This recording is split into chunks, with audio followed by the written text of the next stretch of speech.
Welcome to another video from Gweilo 60. It's really early and I'm not even sure where we are. We landed here last night. I don't know what time. It was after dark, 9ish type thing. Because when we're on these trips, we travel from morning till night. We're looking at as much stuff as we possibly can. Look at this little buddy here. Okay.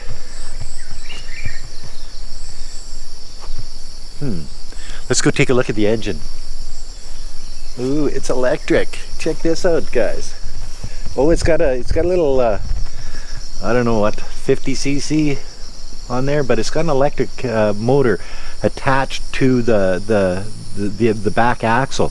So I would imagine it's one or the other, but you don't see that very often, and I would imagine that she's been off the road for a while. Anyway, that's not what this video is about. We landed at this little resort, and it's like look at this. Like, seriously, guys. Wow. Like the beauty of this place is freaking phenomenal. And before I leave, I'll find out exactly where we are. They've got tourist information center. It's you see, all of these places in Guangxi Province are just on the verge of turning into tourist places, but they haven't quite hit. And then the COVID-19 thing just shut everything down. So they're starting to get back up and running again, but there's still parts unknown. And this place is one of those parts unknown that if Anthony Bourdain was still alive, I would imagine that he would want to come to a place like this.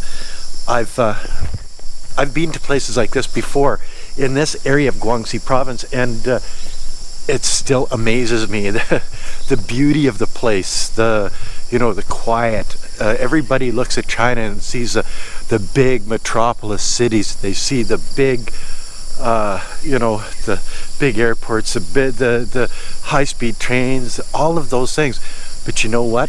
There's an other side to China, and you notice it here in Guangxi Province more than you notice it in any other place that I've ever been in China. That they do have the rural areas, they do have the scenic places, they do have the fields, they do have the birds singing, and the green and the mountains and oh man, it's just freaking beautiful here. We came down this path last night because they put on a sort of a show for us, and they had this plum baijiu. Oh man,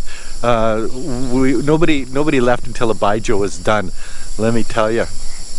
So, and you don't think they do have some amenities, but it's out in the middle of wow. Check this out. Surrounded totally by wilderness, but you've got a couple of swimming pools.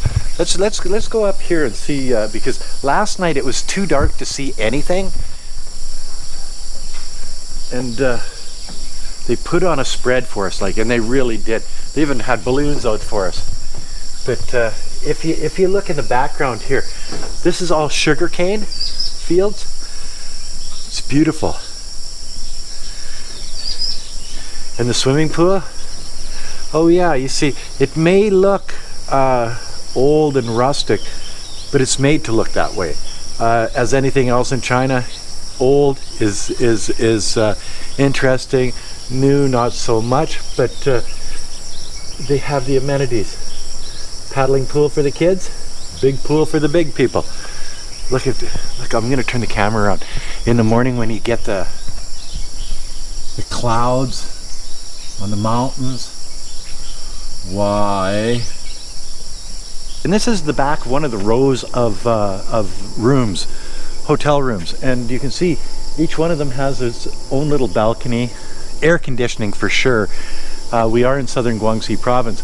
But you can see how they make it look really old on the roof. You got the thatch roof, but underneath the thatch roof you've got aluminum roofing type thing to keep the rain out, because this is a subtropical area, guys, and it is going to rain on a regular basis. but only it comes in and then it's gone just as quick as it comes in. But what a view! If you're sitting on your balcony there, and this is your view in the morning. Oh yeah, Gweilo 60 has good life. I love this. And this is all I do. I cruise around. I see things. I make videos about it, and usually when I'm traveling with a group like I have been, I'm up before anybody else. Everybody's still rolling around in bed. I'm a morning person. Always have been a morning person. Wei Feng gets angry with me. I'm up at 5:30 in the morning. She's saying, "What are you doing up at 5:30 in the morning? The sun's not even up." Well, the sun's lazy. And you see, they've got restaurants on this side and restaurants on this side, and a little sort of garden area with the lilies in the midst. Then you've got over here, you've got more banks of rooms. Check this out.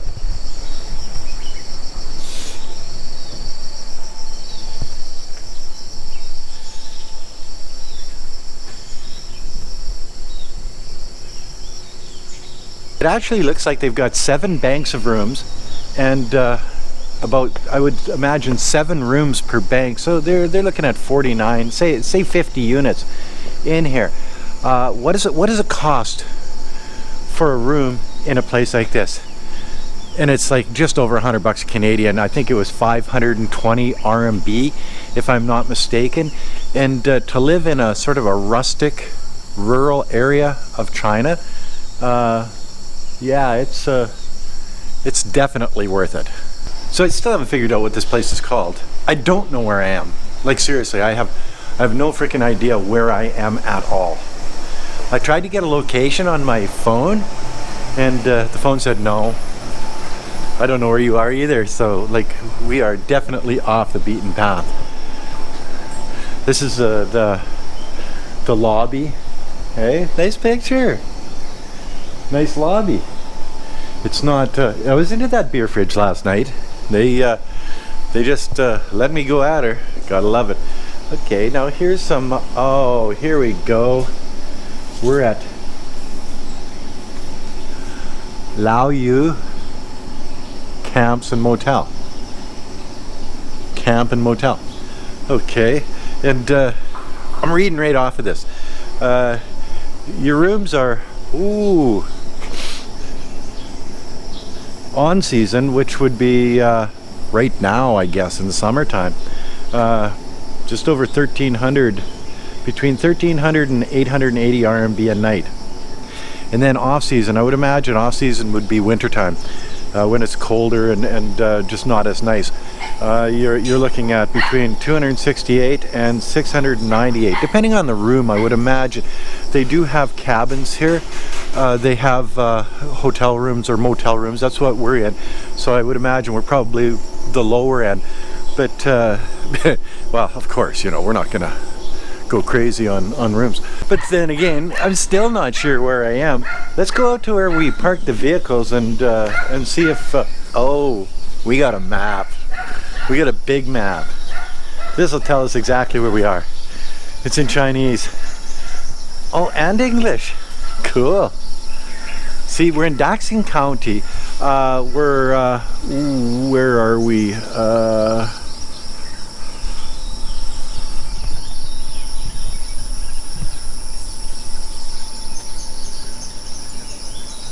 Well, that was no help at all.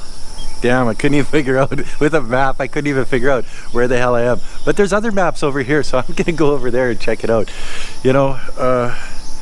One of these things, I've got to turn around, and you've got to see this mountain behind me. Like, guys, like when you're traveling, this, my friends, is what it's all about. Seeing things like, you know what I mean? Like, it's beautiful here. China's a beautiful country. Let's go check out another map. See if they say you are here. You see, I'm always looking for these maps that say you are here, and then I can figure it out from where, you know what I mean? Oh no, this one's all in Chinese. Let's check this out for maybe some Chinese people can tell me where I am.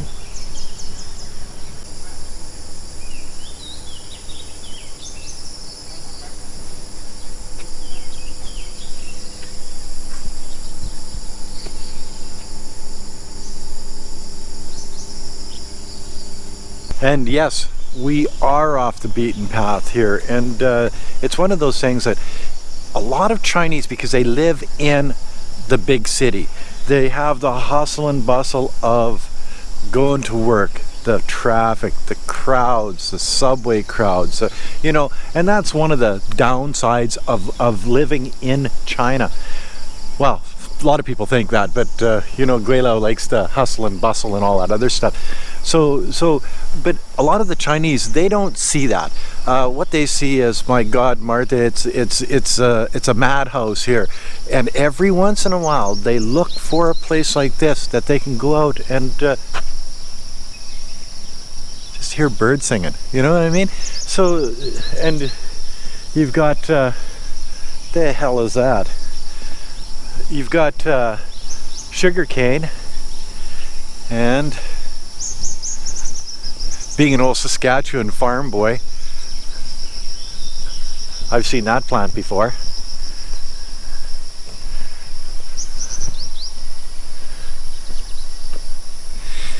What do you think that is, guys? No, it's not. But it's close. It would probably be a close family member hemp plant of some sort. And you see this all over southern Guangxi Province. If this was what you think it is, it wouldn't be here. The Chinese government has no patience for stuff like that, and there's a long history of stuff like that in China. I'm not going to get into it because, you know, I'll cover that in another video. But you see, it's all green. It's all clean. It's all rural. It's all quiet, and that's what a lot of the Chinese are searching for when they go on a little holiday, to get away, to recharge their batteries, I guess. And a place like this is perfect for it. You spend, I don't know, 3-4 days in a place like this, mellow out, get your head back together, and then get back to work. Yep, and that's the Chinese way. So as I walk around the sort of little compound here, I guess is what you want to call it, I have only seen one guy, and he's the guy that was last night serving us our baijiu and singing songs and stuff like that. So he's up late, he's up early, he must be old like me. Yes, but yeah.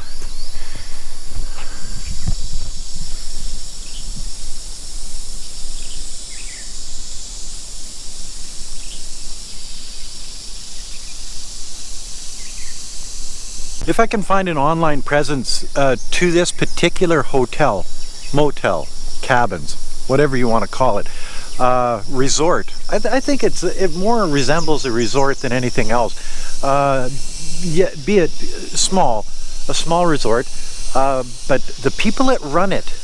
When we came here last night at 9 o'clock, they had like 6 or 7 people outside dressed in traditional clothing, singing songs as we walked into the lobby type thing to get our keys and our key cards for the rooms.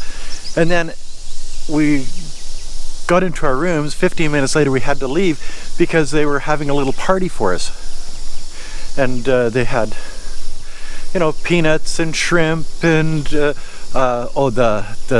duck's feet, spicy duck's feet, freaking good. Oh man, I love that stuff. You know, and baijiu and entertainment, they sang there for us too, and all of this stuff. So like, you know, coming to a place like this is not like just going into a big resort where, yeah, okay, here's your key, there's your room, swimming pool's over there, have a nice time. Here it's different. There's that personal touch, and you gotta love it. It's it just adds to the experience of the little holiday, or it just adds to your experience. And that, my friends, is another video from yours truly, Gweilo 60, here at the Laoyue Cabins and Motel in southern Guangxi Province, right on the Vietnamese border. We are a stone's throw away, I guess, from the Vietnamese border. So you know, you're off the beaten path. You're in rural China, but you have the amenities of home. If you like this video, as always, like, comment, subscribe, push that share button. Don't forget to hit the bell, resubscribe. YouTube don't like me. And never forget to put a couple bucks on the children's Patreon account. It's for a good cause. Poor rural Chinese children, they just need a helping hand, and we can give them that helping hand. Help me, help them. Thanks for watching. Bye now.